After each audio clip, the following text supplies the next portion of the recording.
Hello and welcome everybody to another episode of Transform Your Practice, Transform Your Life. I'm a practice success coach named Kristina Schneider from The Ultimate Estate Planner. And this episode is entitled How to Rehabilitate Poorly Performing or Misbehaving Employees. Ever had one of those? Absolutely. Well, here I'm going to tell you something that might sound shocking to you, but something I've heard attorney Philip Cavish say is in all of his 40 plus years of being an attorney business owner, he has never fired an employee. And you're like, what? What are you talking about? How is that even possible? Well, the key is that he would say he hasn't fired anybody. They have essentially fired themselves if he's ever had to actually end up terminating an employee.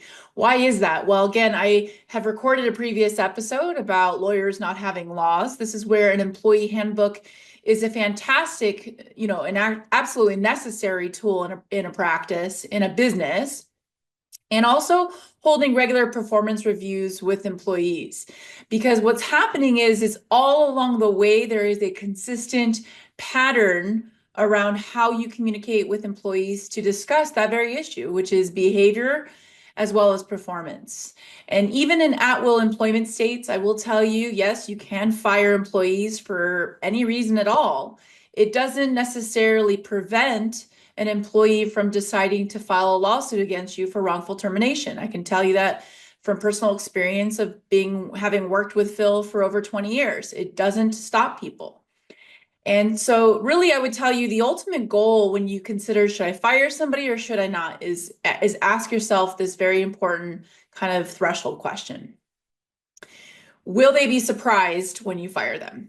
If the answer to that question is yes, then you haven't done enough on your part as a manager and a boss to do your part to communicate your needs, your expectations, and to really lay out the consequences if that employee doesn't improve their behavior or improve their performance. At Ultimate Estate Planner, we believe in the saying, be quick to fire and slow to hire, or it's sometimes word the other direction, slow to hire, quick to fire. But it doesn't mean you should just fire kind of willy-nilly when you're upset or when somebody makes a mistake and it's the third mistake, but you've never addressed the prior mistakes and all of that, right?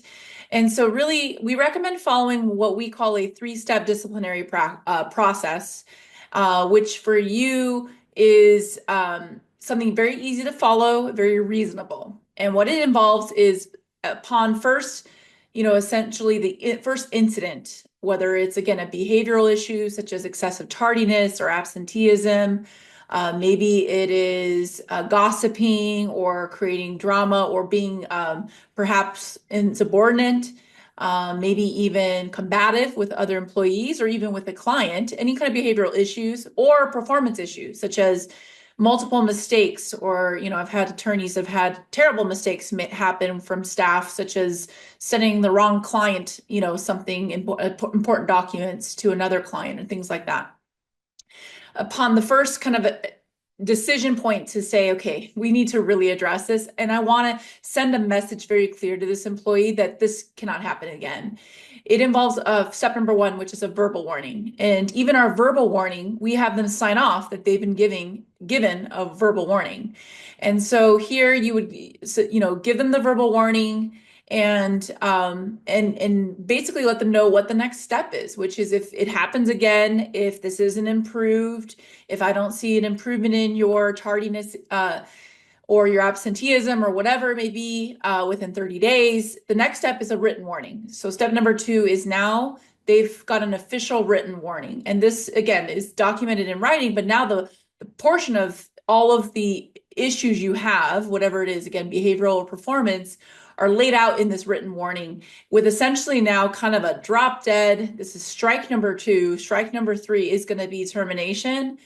And what kind of essentially what parameters are you giving them to improve, whether it's a probation period, a certain period of time, an expectation such as you cannot be late one single time. If the next time you're late, you're out of here. whatever it may be. And it has to be reasonable. You have to be able to, in a court of law, defend this, that it was reasonable, and give them an opportunity to rectify or correct the behavior or problem, right?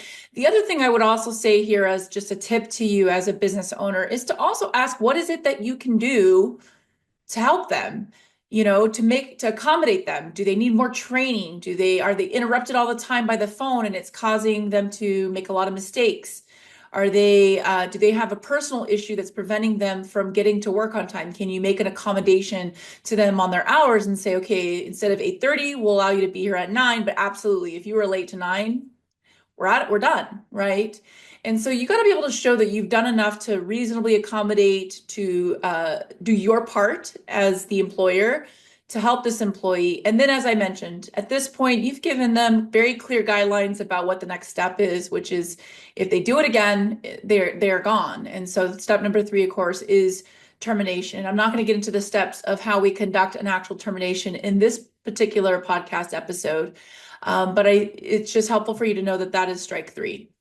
And then one thing I would tell you too is that when you're giving your verbal or written warnings, it is helpful if you can emphasize the behaviors you want instead of always stating the things that you don't want, right? Instead of being negative.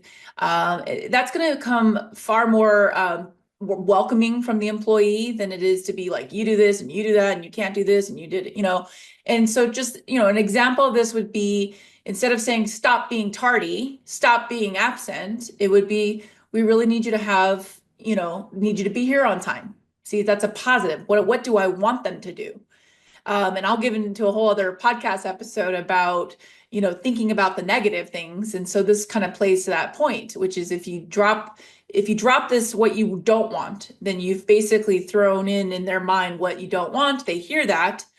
Even though you said, I don't want it, they still are focused on the behavior you don't want. Let's get them focused on the behavior, the performance that you do want. Instead of saying, stop making typos and errors, it is, I want you to have attention to detail. I want you to take an extra moment to review your work, reread what you write and type up, and have it go through at least a once review by you, right? Very different than saying, stop making typos, right? And so one of the things that you do have to also consider is if you have a longtime employee that you're just like, well, Kristina, I don't think I could ever rehabilitate Jane. And, if that's the case, if you feel that way, you do have to consider if you've allowed this behavior in the past and for years. I mean, it might have been 5, 10, 15 years that you've allowed, essentially accepted subpar behavior and subpar work from an employee. Well, this is your opportunity to correct it. And I don't believe that it's too late to rehabilitate people. Do I think that there are some employees that you're not going to be able to rehabilitate? Absolutely. And they will go through that 3-step disciplinary process. And then, again, you're not firing them. You're giving them a layout of what they can choose, and then they are choosing to get fired. But I would say that if you've allowed the behavior in the past, it is really important that you take some time to address this with the employee. It may be sitting down with them face to face to say, look, I know that I have allowed you to talk to me this way, for you to treat people this way, for you to be absent and make your own hours, et cetera, et cetera, et cetera, whatever it may be. I don't want in this new year for us to be working this way. I realize that it's not helpful, and it may be harder for you to rehabilitate that person if they've gotten used to it or are unwilling to change. But if they know now from you, that's not going to be acceptable going forward. Again, they're going to make some choices. They're going to essentially choose the consequences of their choices, right? And just to keep in mind here, one of the important things about this disciplinary process, is not to be, you're not a jerk of a boss. Phil's pretty strict about his expectations, but I don't think he's a jerk of a boss because he has expectations and wants us to meet them, right? But I will say that another thing to keep in mind is that your other employees are watching.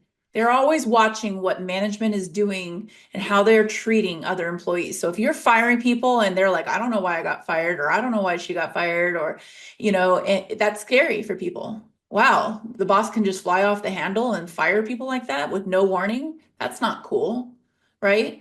If you allow, subpar work or tardiness and bad behavior, things that, you know, you don't want in your firm, it's not a good way to run business, then I would tell you that other employees are watching you and you can't enforce it with them and then not enforce it with others. And so people are watching how you treat other employees, and they don't necessarily need to know the details, and they shouldn't know the details, right?